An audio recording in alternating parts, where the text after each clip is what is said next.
And a good evening to everybody out there. Welcome to another episode of the Sports Beat with Recher Holdridge, presented by Georgia Alabama Sports Live. You can catch an episode on Noon and Zone, home of Southern Sports, WQEE 99.1 FM, The Key. I had such a great weekend. I hope you did, as we have got a jam-packed lineup of talking about sports today. I had my audio show only yesterday on WQEE. Thrift Behringer and I did a Georgia Alabama Sports Live show that aired Sunday night on Georgia Alabama Sports Live. Plenty of content for the radio station, but I am coming at you live on Facebook and YouTube on the Sports Beats Facebook page and YouTube channel. This is the first show that I've had here on Facebook Live since I did my live show last Tuesday night, which completely broke records for the most watched show in Sports Beat history. Now, I've done stuff with Georgia Alabama Sports Live. Thrift Behringer and I get a lot of views on Georgia Alabama Sports Live. But this show was the most watched show in the history of my podcast. You know, I tried doing my own thing, and then, you know, now I'm with Georgia Alabama Sports Live, and so I love being a part of both. And I've actually taken the Sports Beat and I've actually brought it underneath the Georgia Alabama Sports Live umbrella as I'm trying to build my audience. I didn't quite break the internet like Shannon Sharp did with Cat Williams the other night, which was absolutely amazing.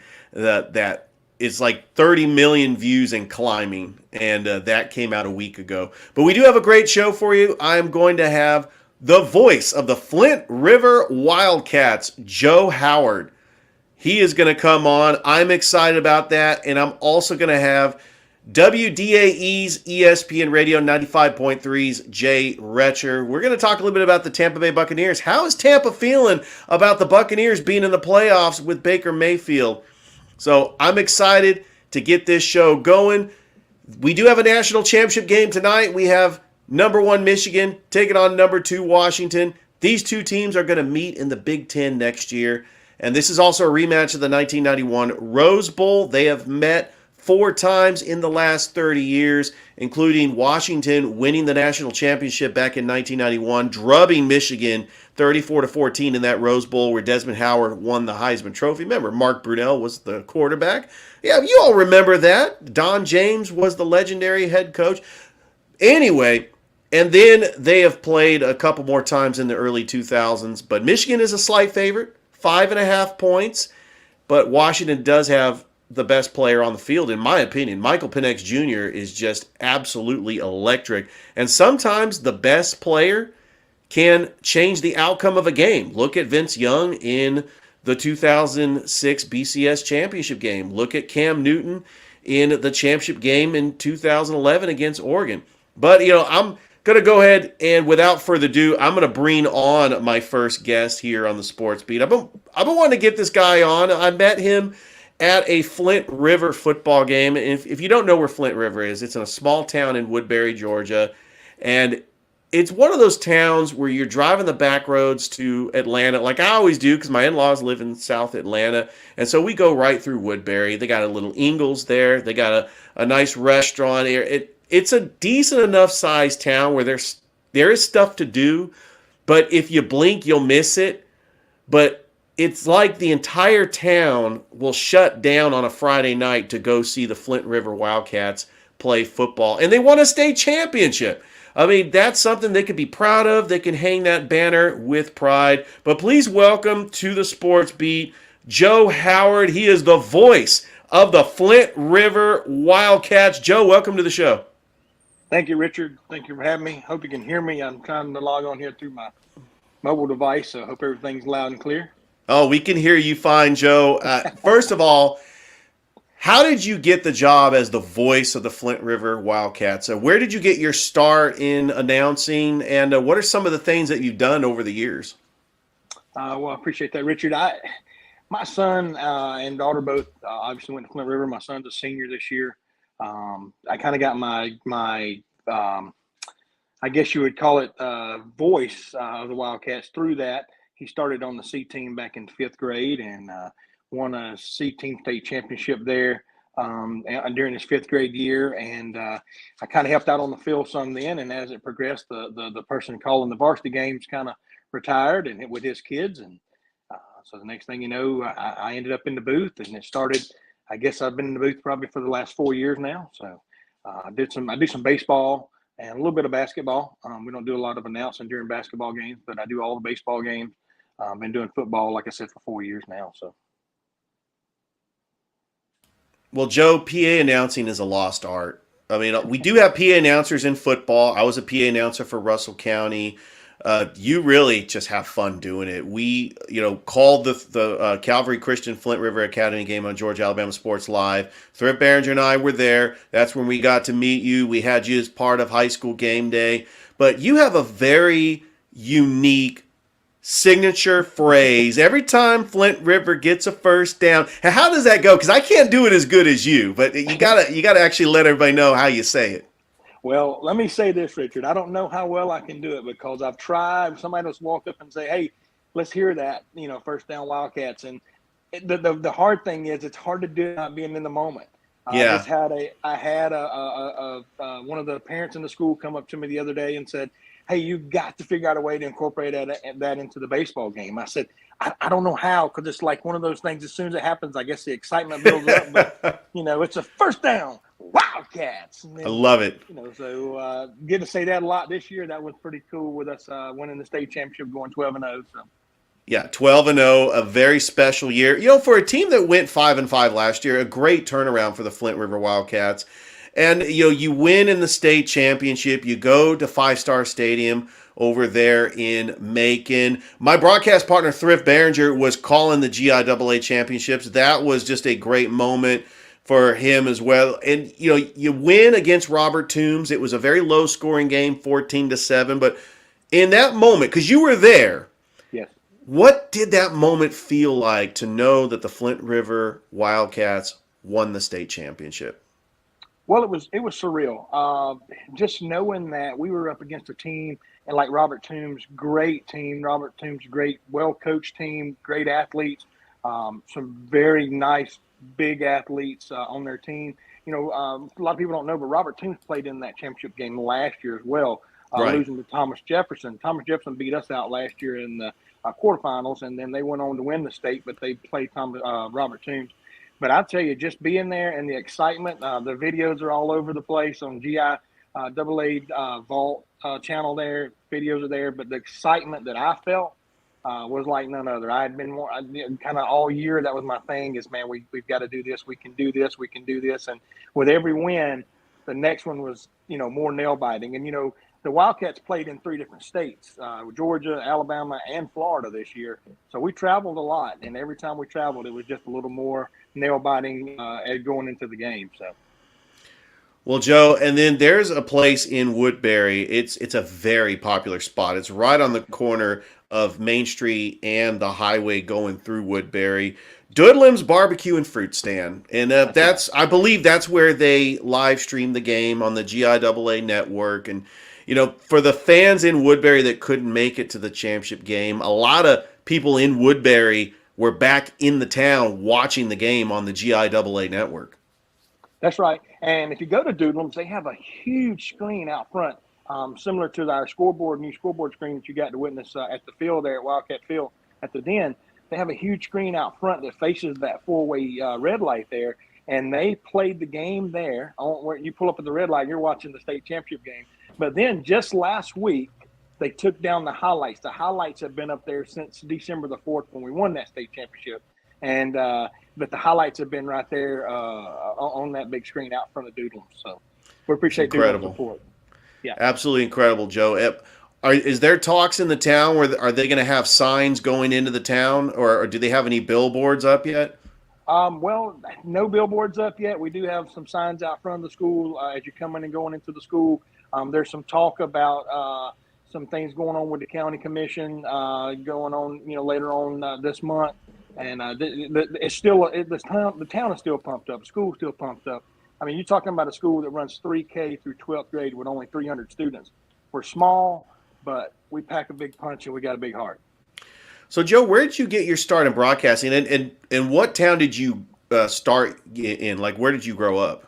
Well, actually, I grew up about 10 miles south of Woodbury in Manchester, and that's where I went to high school. I graduated from high school, from Manchester High School. I'm a Blue Devil.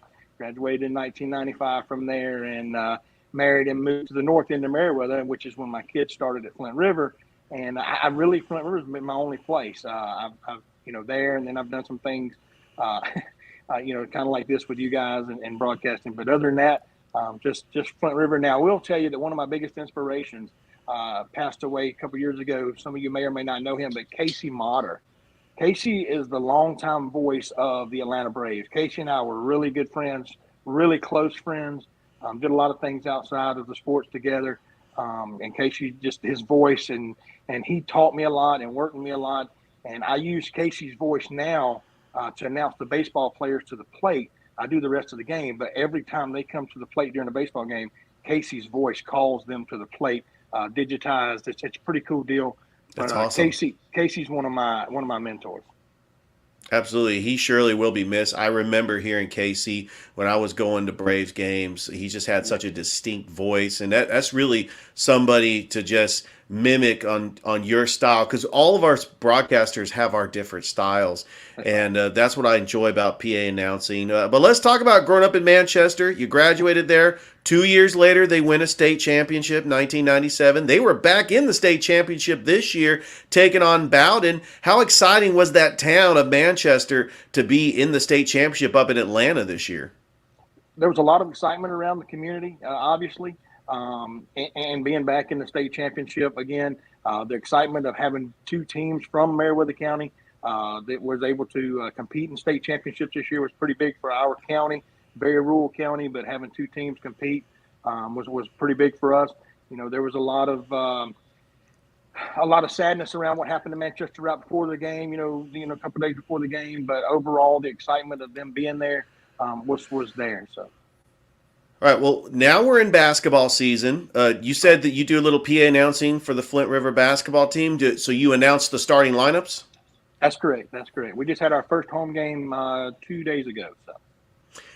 I tell you, that is fun to announce the starting lineups. It really gets the crowd pumped up. I was also the PA announcer for Russell County, and I was doing more of the full-time PA. I would announce the score and stuff, but you can do the announcing of the starting lineups and just kind of let them play. I think that basketball is a lot of fun because it really pumps up the crowd, but it's baseball that I really love, and I know that you've got to love that too, especially, you get to be the PA announcer all season around, and it's really just a great atmosphere. And just to be known as the voice of the Wildcats, and can't wait to actually live stream some Flint River Academy football games. I know we've been talking about that on Georgia Alabama Sports Live, and yeah, it really has been fun.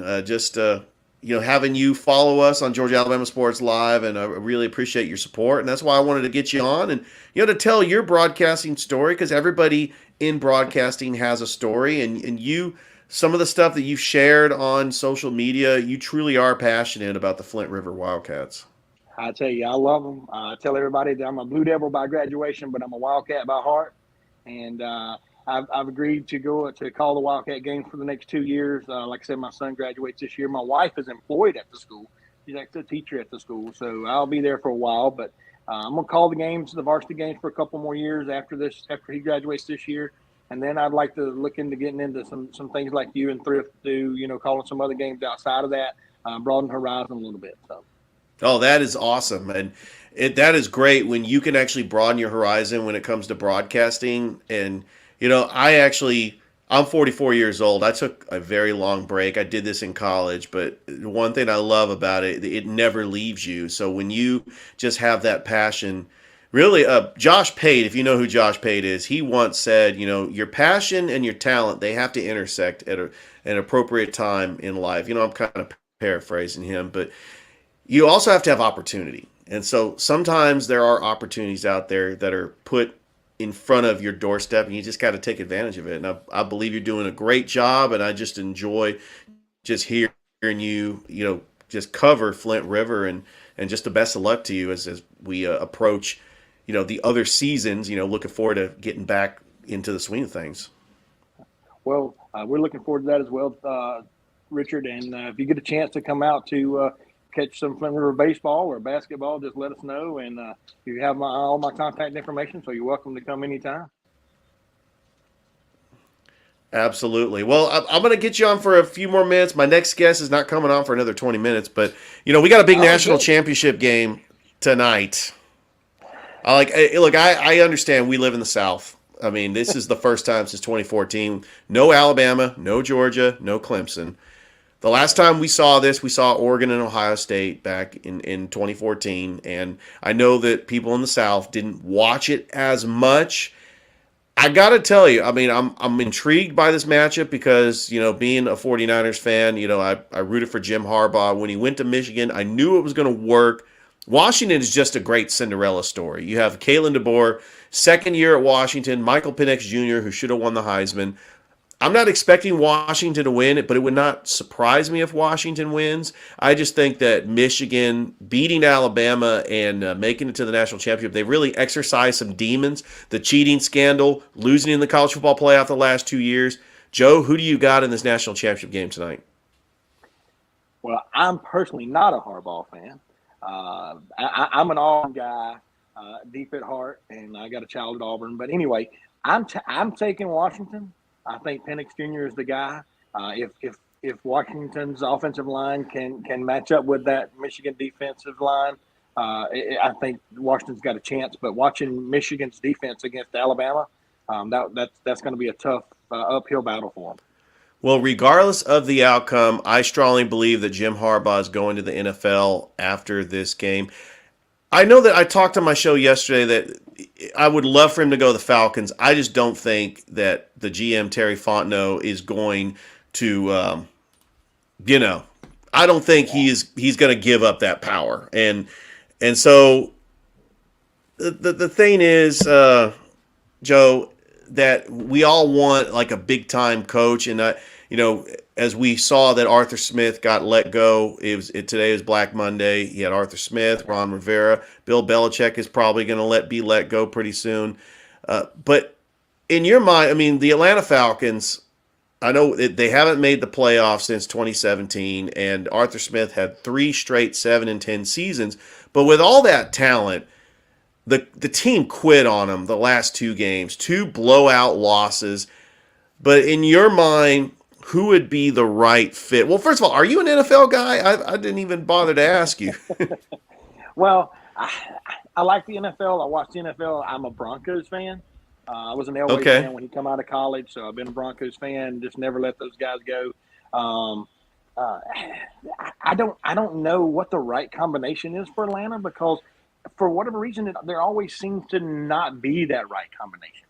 I mean, I saw you said something earlier today about, Harbaugh, and then if they could get Penix, that would be a great fit. But I just, for some reason, they get these great players and then it doesn't materialize. And that's just, it's heartbreaking for a hometown team like that to suffer the way they have over the years. But you're right. The last 2 games, the team quit on him. So it wasn't really his. Well, I mean, it all goes back to the head coach, right? I mean, that's where the wins and losses are cutting, Well, Joe, it was really great just having you on the show. Thank you for sharing your experience, and I'm looking forward to coming out to see the Flint River Wildcats in the fall. I definitely want to try to get the other sports, but it was fun having you on the show. Yeah, well, I appreciate you inviting me anytime. I'll be glad to come on and talk with you guys. My wife says I talk too much anyway, but that's what we do in broadcasting, right? Well, enjoy the national championship game tonight. As Joe Howard, everybody, the voice of the Flint River Wildcats. Thank you so much for being on the show. And then I'm going to transition over from one guest to the next. This guy, he is a host of Tampa Sports Talk Radio, WDAE 95.3. Jay Recher, I've had you on the show before. I felt like I've had to get you on the show because the Tampa Bay Buccaneers are in the playoffs. And, I had my show yesterday and I was making my NFL predictions. I mean, what's the vibe in Tampa? I mean, because I seriously thought after Tom Brady, they would not make the playoffs. They would be one of the worst teams in the NFL. You probably disagree because you're around this team all the time. What's the vibe in Tampa and Baker Mayfield? Richard, good to be with you, buddy. Good to see you. Happy New Year's. Happy holidays New Year, to you and yours. I was actually one of the few people at our station that thought the Buccaneers would maybe not get better, but kind of maintain. We look at that NFC South, not a lot of good teams in there. So I just thought, 9-8 would kind of be where they're at, and that's where we are. Very interesting vibe in the Tampa Bay area today because of how the game ended yesterday. You're winning a game 9-0 against the Carolina Panthers, a team with only 2 wins on the season. Right. So it was kind of a mixed bag. There were some people that were very optimistic, very happy. Listen, there's only been one team that make the playoffs in the NFC the last 4 years, and it's the Tampa Bay Buccaneers. 3 straight division titles, so it's not really anything to kind of laugh at. But I think people look at the last 2 weeks, losing to New Orleans, and then having some difficulties putting points on the board against a lowly Carolina team, that there is a little bit of hesitancy and there is a little bit of trepidation going forward. Watching Philadelphia yesterday definitely helped a lot of people here in Tampa, seeing how poorly they played against the New York Giants. And there's a lot of question marks when it comes to Philly, a Super Bowl contender, a Super Bowl favorite, probably before the season. These two teams have already faced off earlier this year, where Philadelphia outclassed the Buccaneers. But Richard, looking at them and looking at that game and looking at now, it's 2 different games and 2 different teams. Well, Jay, I actually think that Tampa Bay is going to win this game, which means if all the home teams win, your Tampa Bay Buccaneers are going to be playing my San Francisco 49ers in the divisional round. And I know I'm looking forward to that matchup. They did meet one time in the playoffs back in 2002. It did not go well, 31-6. I remember Buccaneers went on to win the Super Bowl that year. That was John Gruden's first year. But let's talk about the Tampa Bay Buccaneers and the story of Baker Mayfield, because this is astonishing. This guy was written off in Cleveland. I mean, imagine he won a playoff game with the Cleveland Browns. He spends 1 or 2 games with Sean McVay and actually has a very good performance in absence of Matthew Stafford.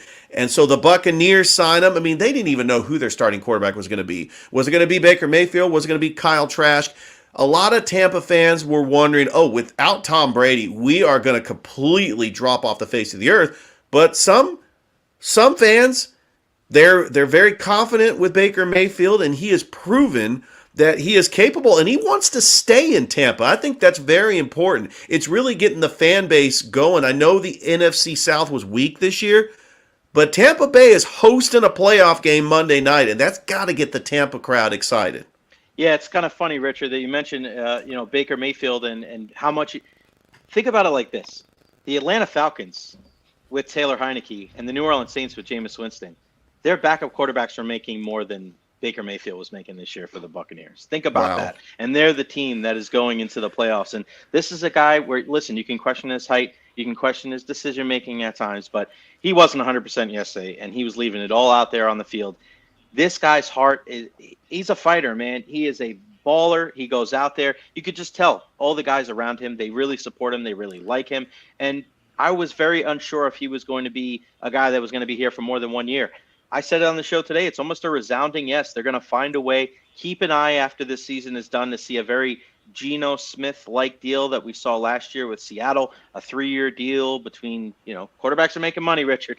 We got in the wrong profession, man. We should have learned how to throw the football a little bit. No, I know. Making $25-30 million a year. So I wouldn't be surprised if we see some type of bridge deal with Baker and the Buccaneers next year. But, yeah, I mean, you're talking about a guy that's going to get some votes for comeback player of the year. He was not very good with Carolina. You just alluded to that game against the Rams, where pretty much got off the plane and went out there and just played a football game and won that game.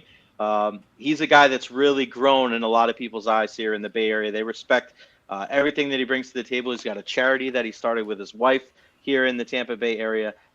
So, yeah, Baker, it's been a great story, and it's cool to see him really rise to the occasion and lead this team back to the playoffs.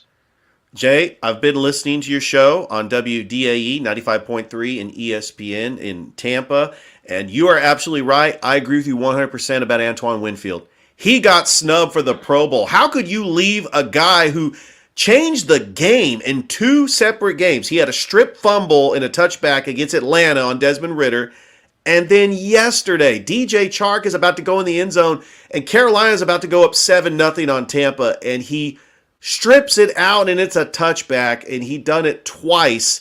And I can't believe that Budda Baker from the Cardinals got over him, and they actually lined up the stats between Antoine Winfield, who's going to be an All-Pro this year, and Budda Baker, and there is no doubt in my mind that Antoine Winfield got snubbed for the Pro Bowl. I've never seen something like that where you have a guy in Antoine Winfield Jr. over 110 tackles. Listen, we knew a guy like Jesse Bates for the Atlanta Falcons. We were thinking like, man, the two best safeties in all of football might be in the same division. We have respect for Jesse Bates. If he got in and if it was him or Winfield, even though we would have been biased in Tampa saying that, we like our guy better, like there was at least a respect going into the voting of, all right, Jesse Bates is definitely going to get some love. But Julian Love and Budda Baker, Budda Baker missed all those games. He was less than 80 tackles before yesterday's game.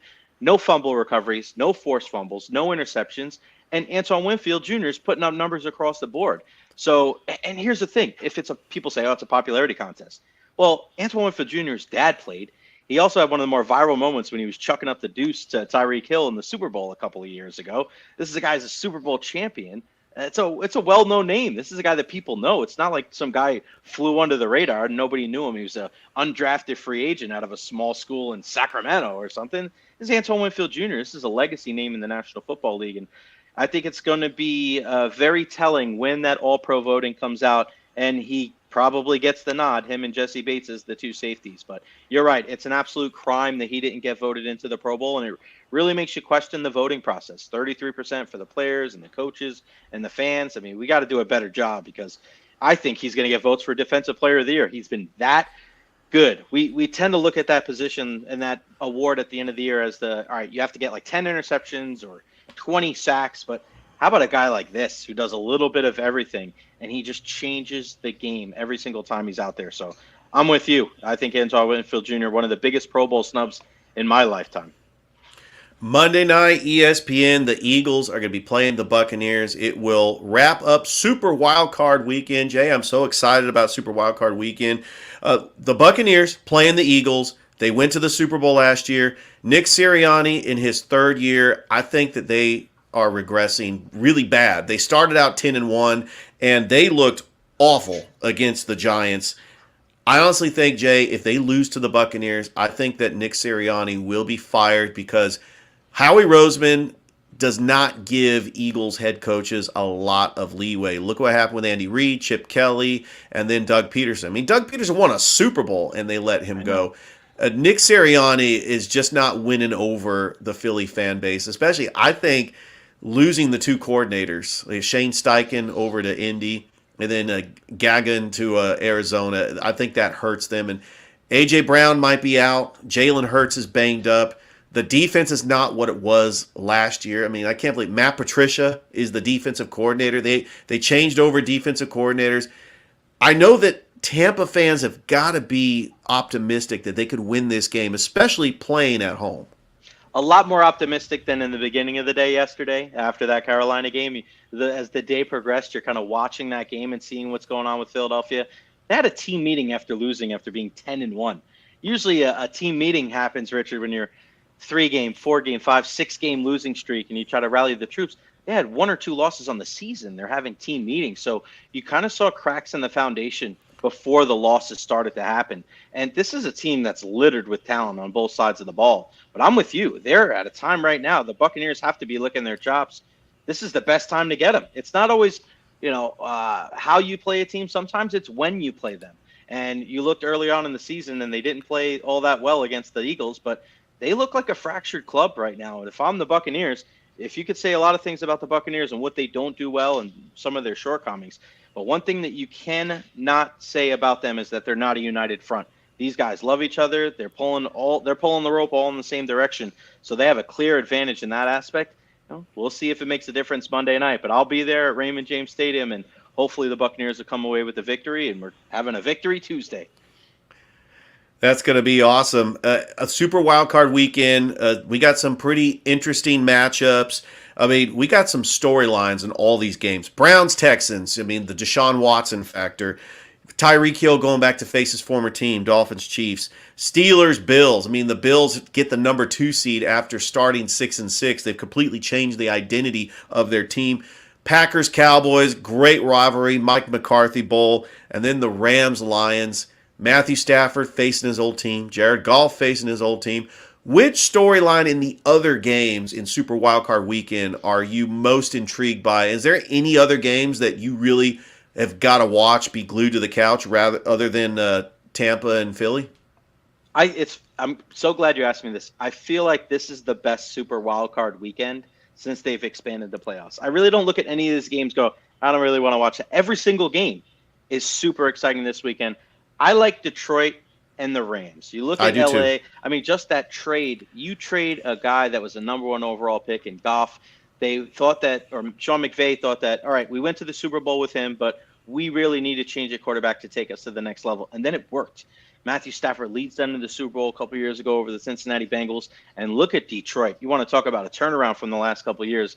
Dan Campbell has completely changed the direction of that franchise. And if there isn't a terrible call against Dallas a couple of weeks ago on the play there at the end of the game, we may be having a different discussion. They actually may be the number 1 seed right now. Yeah, with the 49ers losing to the Rams. They'd be the number 1 seed right now. Exactly. So Detroit and the Lions and the Rams are the game that I'm going to be keeping a keen eye on. The Rams, nobody thought they were going to be here. You want to talk about dead cap money and how much money that people are playing, how much money teams are paying players that aren't even there. I'm pretty sure 2 of the biggest teams in doing that are the Rams and the Buccaneers, ironically enough. And man, I can't wait to see that matchup. Goff and Stafford. Can Sean McVay go into Detroit and win that game against his old quarterback? Jay, I want to switch gears to the NBA because I know there's not an NBA team in the Tampa market, but the Orlando Magic are not that far away from Tampa, and they're having a very good season, 21-15. They are currently in 4th place. They beat the Hawks. I cover the Hawks on my podcast, being from Georgia. Paolo Banchero had a great game. And is there a vibe for the Orlando Magic in the Tampa market, and how far can the Magic go? It's not as this has probably been one of the bigger vibes when it comes to Orlando in probably the last decade or so. I've been at the radio station now 10 years. It's not as big. There's more of love for the Tampa teams in Orlando than vice versa, but people definitely recognize how good the Magic are. I mean, Banchero, Wagner, whether it's Jalen Suggs, there's just so many. These guys have always been the upstarts the last couple of years. Good young guys, but have they had the talent to be able to match up with some of these other good teams? We haven't seen that until this year. You're really starting to see those guys grow. And, Paolo Banchero being that big draft pick out of Duke, you saw it there at the collegiate level. Could he be able to take that to the NBA? And we've seen that. They're a fun team to watch. They're relentless. They don't give in. They shoot. They're creative with the basketball. And Coach Mosley, he just has those guys every single night believing that they can win. A big win against the Hawks. So, I mean, how far can they go? I think they can make it to the second round. I feel like there is tiers when it comes to the Eastern Conference. You have the top tier, with the Milwaukees of the world, and seeing with teams like Boston and Philly, and where's Miami at, kind of go with that. And then you have kind of that second tier, like Orlando, New York, Atlanta. Like, can they upset a team in the first round like we saw last year with Miami? I think they can. I don't know if they have any world beaters. It's going to be tough to eventually emerge out of that conference and possibly beat somebody from out west. But I think they can win a playoff round, and you never know. It's all about matchups when it comes to the play, especially in the NBA. You get a hot team, and you get that right matchup, and then you can see what we saw last year and see the Heat go all the way to the NBA Finals. Well, Jay, let's briefly talk about the NHL because you do cover the Tampa Bay Lightning. I mean, they have a huge fan base. I mean, winning multiple cups. Right now, I guess they're in the playoff race right now with 43 points. Right now, the best team in the East are the Boston Bruins and the New York Rangers. But just looking at the landscape of the NHL and the fan base in Tampa, they've seen success. But being there in covering the Tampa Bay Lightning, and what's the vibe this year? Are they hoping to get back to the playoffs and make a deep run in the Cup again? Yeah, the great thing about hockey, Richard, is that once you get in, it's unlike any of the other sports. You just get in, and home ice advantage. I don't think it means as much as maybe some of the other in some of the other sports. The Lightning kind of a little bit of an up and down season so far. Andrei Vasilevsky, their all-world goaltender, was injured for the first portion. He's back. He's been in for probably about 15 games or so now.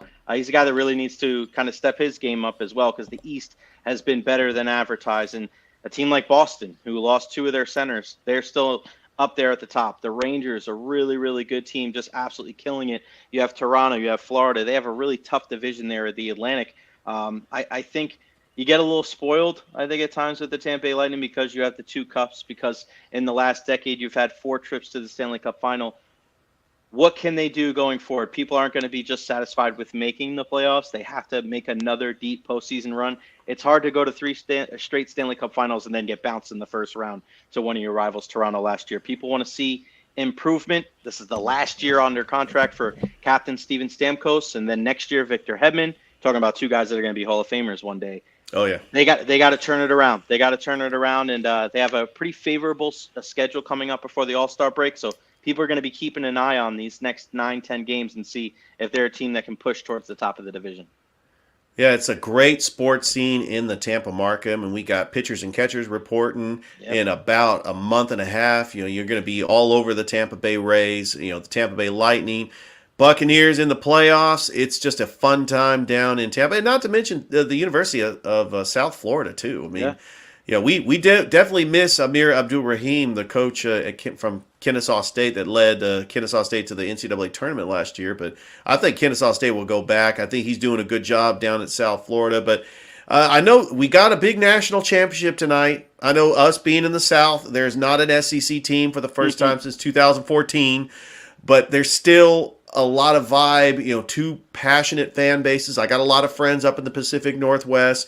They're going to be cheering for the Washington Huskies. They're really Seahawks fans, but then all of a sudden they become bandwagon fans and they root for the Huskies. We know about Michigan. I mean, it's a brand. It's the winningest tradition in college football. You got Big Blue. You got the Washington Huskies. Who do you got tonight in the national championship? This is one of those perfect examples of who do I want to win and who do I think is going to win. Michael Penix Jr. is actually from Tampa. So we've been keeping an eye on him even when he was at Indiana and now at Washington with Coach Kalen DeBoer. But Michigan's tough. And I think you win these football games, Richard, in the trenches. And you see when Michigan had their backs against the wall against Alabama, I think they did what most teams should do in situations like that. They got back to their bread and butter, right? They stayed to their fundamentals. They ran the ball with Blake Corum. They got J.J. McCarthy out in space. They did what got them. They danced with the lady they brought to the dance. And then you saw what they did in overtime. They ran the football with Blake Corum as a guy that can just absolutely pound the rock. Whoever wins and I know it may be, you know, kind of cliche, but whoever wins the battle in the trenches tonight are going to win this game. Michigan, if they run the football, and it looks like Washington is facing an offense that they haven't faced all year long, I think Michigan comes away with this one. I'm going to give them the nod, but people have been counting out Washington all year long. They beat Oregon twice, and Oregon's a damn good team. But I'm going to have to, even though my heart says Washington, my head says Michigan, so I'm going to go with the Wolverines. I'm going with Michigan, too, and I believe that Jim Harbaugh will go to the NFL after he wins a national championship. There are some teams that Jim Harbaugh can go to. We're going to throw it back to the NFL real quick. Let's talk about today is Black Monday. I mean, this is not the favorite time for a lot of people. Nobody wants to see coaches get fired, but we've already seen Arthur Smith with the Atlanta Falcons, Ron Rivera. I think that Bill Belichick is next. Maybe Dennis Allen in New Orleans, but you look at some possible openings. You got the Chargers, you got the Raiders, you got the Commanders. What is the best fit for Jim Harbaugh to go if he does go back to the NFL? I think what we've learned, and especially with a team like the Atlanta Falcons, you could have a good coach and you can have a guy that maybe was really good in one spot and then comes to you, and if he doesn't get the quarterback situation right, then you're kind of screwed. And Atlanta, you know, could you have made a move for Lamar Jackson? Should you have went in a different direction? Pushing all your chips to the middle of the table with a guy like Desmond Ridder this year was a bold move that didn't pay off. No, it didn't. It didn't pay out for them. So you want to go, if you have your druthers and you have your pick of the litter, I'm going to a team that already has a good young quarterback. And to me, I think the best job out there is the LA Chargers. You go out there, big market. They're not afraid to make moves. They have weapons on the outside. They drafted Quentin Johnson out of TCU. You already have Mike Williams, and you have also Keenan Allen, and then you have Eckler in the backfield. You have studs on defense with Mack and Bosa and some of those guys, Derwin James out there. And you got Justin Herbert, the most important piece. So to me, the biggest and the best job out there is the LA Chargers. You get a coach out there, and he can put his fingerprints on there. They've been one of the more underwhelming teams in the division. And when you look at Denver, wildly disappointing. The Raiders as well. the Chiefs, I mean, listen, any other year, if they were playing in a tougher division, who knows? Maybe the Chiefs don't make the playoffs this year because they haven't really looked all that impressive. The Chargers job, to me, if I'm looking at that one, I'm sign me up right away. Well, if there's one thing we've learned about Jim Harbaugh, he wins right away. I'm a 49ers fan. I've witnessed Jim Harbaugh take my team to 3 straight NFC championships and a Super Bowl with Alex Smith and Colin Kaepernick. So if he has a right quarterback, Justin Herbert, I think that he wins right away in LA. Jay, it has been so great having you once again on the show. And I got to say, if it is Tampa Bay and the 49ers in the divisional round, you got to come back on the show so we can preview that game. You got it, buddy. Whenever you need me, Richard, I'll be here for you, and we'll talk all things sports. You got that right. Absolutely. That is Jay Recher. He is a host of a show called J and Z from 12 to 3, 95.3 WDAE in Tampa, Florida, ESPN Radio. Thank you so much, Jay, for being on the show once again. Love to have you back. You got it, Richard. Talk soon, buddy. All right. That's it. That's our show. Thank you, everybody, for watching. And don't forget that you can subscribe to the Facebook page and YouTube channel. Hope you enjoy the national championship. It's probably going to be on in approximately 20 minutes. And I will go ahead and I will recap this national championship game on tomorrow's show. Don't forget, tomorrow I'll have my Georgia-Alabama Sports Live show with Thrift Behringer. We'll have some basketball coaches on, and we'll have our basketball rankings as well. Thanks for tuning in, and I hope you have a great rest of your night. Bye, everybody.